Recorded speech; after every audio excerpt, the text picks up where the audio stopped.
നമസ്കാരം. നമ്മളിന്ന് degree പ്രിലിംസിന്റെ face വണ്ണിന്റെ ഫൈനൽ ആൻസർ കീ ഔട്ട് ചെയ്തിട്ടുണ്ട്. അതുമായിട്ട് ബന്ധപ്പെട്ട വളരെ പ്രധാനപ്പെട്ട ഒരു വീഡിയോയുമായിട്ടാണ് വന്നിട്ടുള്ളത്. അത് അനലൈസ് ചെയ്യുന്ന സമയത്ത് അതിലെത്ര മാർക്ക് വരെയുള്ളവർക്ക് ഇനി മെയിൻ എക്സാമിന് പഠിച്ചു തുടങ്ങാം എന്നുള്ളതൊക്കെ നമുക്കൊന്ന് ജസ്റ്റ് ഒന്ന് നോക്കാം. ആദ്യം ഏതൊക്കെ ക്വസ്റ്റ്യൻ ആണ് ഡിലീറ്റ് ചെയ്തത്? 5 ക്വസ്റ്റ്യൻ മൊത്തം ഡിലീറ്റ് ചെയ്തിട്ടുണ്ട്. ക്വസ്റ്റ്യൻ കോഡ് എ പ്രകാരമുള്ള ക്വസ്റ്റ്യനുകളാണ് ഞാനിവിടെ പറയുന്നത്. മറ്റുള്ള കോഡാകുമ്പോൾ നമ്പറിന് മാറ്റം ഉണ്ടാകും. മൊത്തം 5 ക്വസ്റ്റ്യനുകളാണ് ഡിലീറ്റ് ചെയ്തിട്ടുള്ളത്. ഏതൊക്കെയാണ് 5 ക്വസ്റ്റ്യൻ നോക്കാം. ഒന്ന്, ആറാമത്തെ question, which of these statements about literacies voice of Kerala history is noted. തൂഫത്തുൽ മുജാഹിദിനെ കുറിച്ച് അവിടെ പറയുന്നുണ്ട്.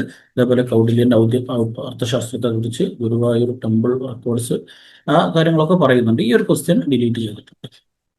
നമുക്കറിയാം, ഇത്രയും വലിയൊരു ക്വസ്റ്റ്യൻ ഒരുപക്ഷെ എക്സാം ഹാളിൽ നിന്ന് ഈ ഒരു ക്വസ്റ്റ്യൻ സ്റ്റേറ്റ്മെന്റ് വായിച്ചു തീർക്കാൻ തന്നെ നല്ല സമയം എടുത്തിട്ടുണ്ടാവും അല്ലേ.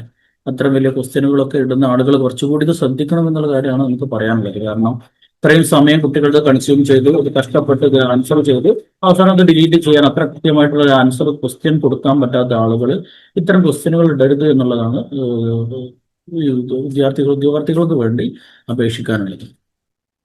ഇനി മറ്റൊരു ക്വസ്റ്റ്യൻ ഡിലീറ്റ് ചെയ്തത് 29ാമത്തെ ക്വസ്റ്റ്യൻ, ദ അമെൻമെന്റ് of Indian constitution known as mini revision. നമുക്കറിയാം, മിനി റിവിഷൻ എന്ന് പറയുന്ന ഒരു ഭേദഗതി ഇല്ല അല്ലെ, മിനി കോൺസ്റ്റിറ്റ്യൂഷൻ ആണുള്ളത്. അപ്പോൾ അത് അവർക്ക് വന്നൊരു മിസ്റ്റേക്ക് ആയിരിക്കും ക്വസ്റ്റ്യൻ ഉണ്ടാക്കുന്ന ആളുകൾക്ക്. ഇത്തരം ക്വസ്റ്റ്യനുകളൊക്കെ നിങ്ങൾ കണ്ടാൽ തന്നെ അറിയാം ഇത് ക്വസ്റ്റ്യൻ തെറ്റാണ് എന്നുള്ളത്. അപ്പോൾ സമയമില്ലാത്തൊരു എക്സാം ആണെങ്കിൽ സ്വാഭാവികമായിട്ടും നമ്മൾ ഇത്തരം ക്വസ്റ്റ്യനുകളൊന്നും ആൻസർ ചെയ്ത് സമയം കളയാൻ നിൽക്കരുത്. കാരണം ഡിലീറ്റ് ചെയ്യുന്നുള്ളത് ഉറപ്പാണ്. കാരണം മിനി റിവിഷൻ എന്ന് പറയുന്ന ഒരു കോൺസ്റ്റിറ്റ്യൂഷൻ അമെൻമെന്റ് ഇല്ല, ഇതിന് മിനി കോൺസ്റ്റിറ്റ്യൂഷൻ എന്നാണ് പറയുന്നത്. ആ ക്വസ്റ്റ്യനും ഡിലീറ്റഡ് ആണ്. പിന്നെ 58ാമത്തെ ക്വസ്റ്റ്യൻ ഉണ്ടായിരുന്നു, what is the profit percentage of half the quantity of an article is sold at about at a double price. പകുതി സാധനം ഇരട്ടി വിലക്ക് വിറ്റാൽ എത്ര ശതമാനം ലാഭം ഉണ്ടാവും എന്നാണ് ചോദ്യം. ചോദ്യം ഡിലീറ്റ് ചെയ്യാൻ കാരണം ഞാൻ മനസ്സിലാക്കുന്നത് പക്ഷേ ഇവിടെ ബാക്കിയുള്ള ക്വാണ്ടിറ്റി, പകുതി ക്വാണ്ടിറ്റി ഇരട്ടി വിലക്കാണ് വിറ്റതെന്ന് പറയുന്നുണ്ട്, ബാക്കി ക്വാണ്ടിറ്റി ഏത് വിലക്കാണ് വിറ്റത് എന്ന് പറയാത്തത് കൊണ്ട് ഈ ക്വസ്റ്റ്യൻ ഒരു അവ്യക്തത ഉണ്ട് അല്ലേ. മൊത്തം ലാഭശതമാനം കണക്ക് കൂട്ടണമെങ്കിൽ എന്ത് ചെയ്യണം? മൊത്തം ഏതൊരു പ്രൈസിന് വിറ്റു എന്നുള്ളത് അറിയണമല്ലോ. ആ രീതിയിലായിരിക്കാം, എന്താണെന്ന് അറിയില്ല. മറ്റെന്തെങ്കിലും കാരണം ഉണ്ടെങ്കിൽ ആർക്കെങ്കിലും അറിയെങ്കിൽ ഒന്ന് പറയാം. പിന്നെ 68ാമത്തെ ക്വസ്റ്റ്യൻ ഉണ്ടായിരുന്നു, ഓഡ്മാൻ ഔട്ട് എന്ന് പറയുന്ന ക്വസ്റ്റ്യൻ. ഈ ക്വസ്റ്റ്യനും ഡിലീറ്റ് ചെയ്തിട്ടുണ്ട്.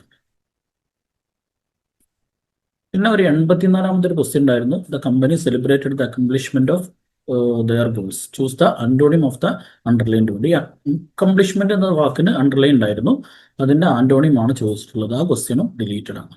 അങ്ങനെ മൊത്തം ഈ 5 ക്വസ്റ്റ്യനുകളാണ് ഡിലീറ്റ്. സെക്രട്ടേറിയറ്റ് അസിസ്റ്റന്റ് മെയിൻസ് എക്സാമിന് തയ്യാറെടുക്കുകയാണ് എങ്കിൽ ടാൻഡം PSC ഒരുക്കുന്ന സ്പെഷ്യൽ മെയിൻസ് ബാച്ച് നിങ്ങളെ ഉയർന്ന റാങ്ക് നേടാൻ സഹായിക്കും.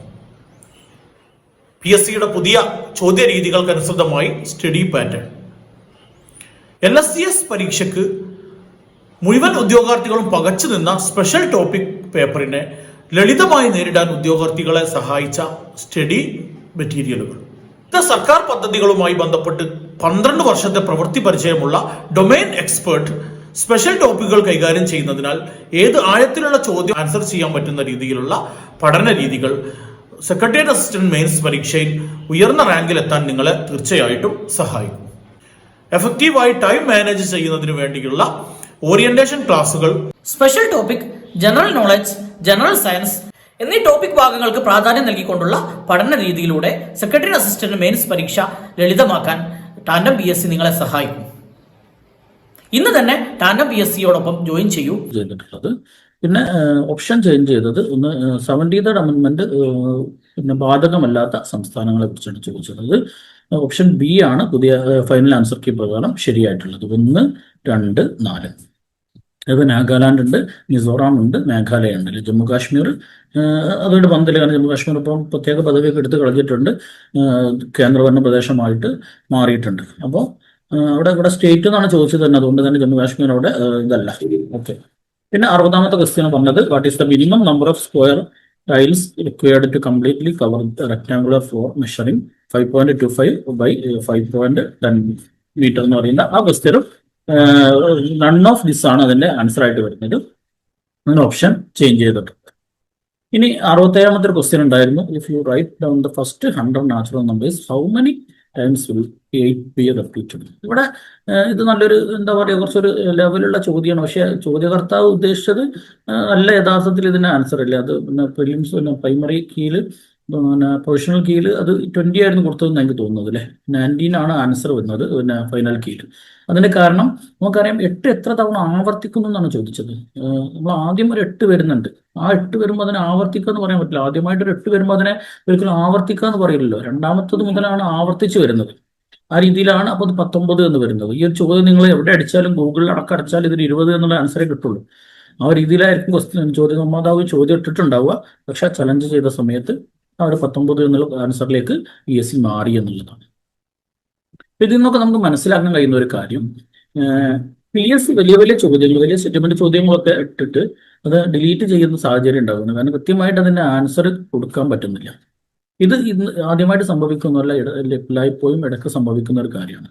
അപ്പൊ നമ്മൾ ചെയ്യേണ്ട കാര്യം, സമയമില്ലാത്ത എക്സാമുകളൊക്കെ ആണെങ്കിൽ മാക്സിമം സ്റ്റേറ്റ്മെന്റ് ഇല്ലാത്ത ചോദ്യങ്ങൾ ആദ്യം വായിച്ചെടുത്ത് പഠിച്ച് എഴുതി ഇതിനു ശേഷം മാത്രം വലിയ വലിയ കൂടുതൽ സമയമെടുക്കുന്ന സ്റ്റേറ്റ്മെന്റ് ക്വസ്റ്റ്യനൊക്കെ ആൻസർ ചെയ്യാൻ വേണ്ടി നിൽക്കുന്നതായിരിക്കും നല്ലത്. കാരണം PSC ഡിലീറ്റ് ചെയ്യുകയാണെങ്കിൽ നമുക്ക് അത്രയും ടൈം നമുക്ക് വേസ്റ്റ് ആകും. ആ സമയത്ത് മറ്റൊരു ക്വസ്റ്റ്യൻ ആൻസർ ചെയ്യാനുള്ള സമയമാണ് നമുക്ക് നഷ്ടപ്പെടുന്നത്. ഇപ്പോൾ ഒരു 5 ക്വസ്റ്റ്യൻ ഡിലീറ്റ് ചെയ്യുമ്പം ഇതോടൊപ്പം ക്വസ്റ്റ്യൻ ഓപ്ഷൻ ചേഞ്ച് ഒക്കെ വരുമ്പം ഏതായിരുന്നാലും എല്ലാവർക്കും ഒരു 4-5 മാർക്കിന്റെ ഒക്കെ വ്യത്യാസം, അല്ലെങ്കിൽ പിന്നെ അതിലധികമൊക്കെ വ്യത്യാസം വന്നിട്ടുണ്ട്. ചിലപ്പോൾ അതിൽ കുറവായിരിക്കും, പല റേഞ്ചിലും വ്യത്യാസങ്ങൾ വന്നിട്ടുണ്ടാകും. ഏതായിരുന്നാലും ഒരു എൻ്റെ ഒരു അഭിപ്രായത്തിൽ ഒരു 45 അറൗണ്ട്, അതായത് 45 +or-2 ഒക്കെ വ്യത്യാസം വരാം.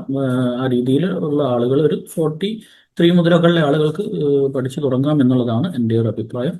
ആ രീതിയിൽ നിങ്ങൾക്ക് ഫൈനലിന് വേണ്ടി തയ്യാറെടുക്കാം, മെയിൻസ് എക്സാമിന് വേണ്ടി തയ്യാറെടുക്കാം. ഓക്കെ, അപ്പോൾ നല്ലൊരു വീഡിയോയുമായിട്ട് വീണ്ടും കാണുന്നത് വരെ.